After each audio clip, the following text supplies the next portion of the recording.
স্বাগতম applied agro চ্যানেলে।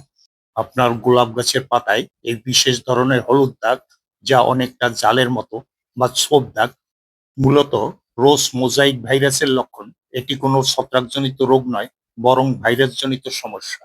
এটি মূলত কলম করার সময় আক্রান্ত চারা বা ডাল ব্যবহারের মাধ্যমে ছড়ায়।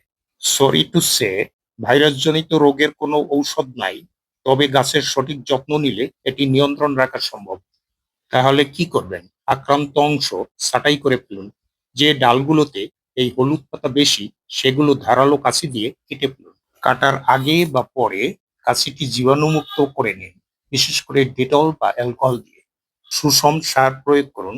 গাছকে শক্তিশালী করতে নিয়মিত জৈব সার, হাড়ের গুঁড়া এবং পটাশ সার দিন। গাছ শক্তিশালী হলে ভাইরাসের প্রকোপ কম থাকে। কীটপতঙ্গ নিয়ন্ত্রণে রাখুন।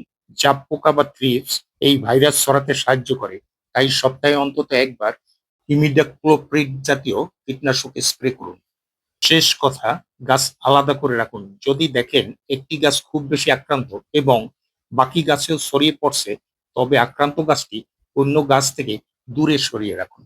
মনে রাখবেন, ক্লিন কালচার করলে অনেক রোগবালাই পোকামাকড় থেকে গাছকে সুরক্ষা দেওয়া যায়। গাছের সমস্যার নিয়মিত পোস্টগুলো দেখুন। ধন্যবাদ।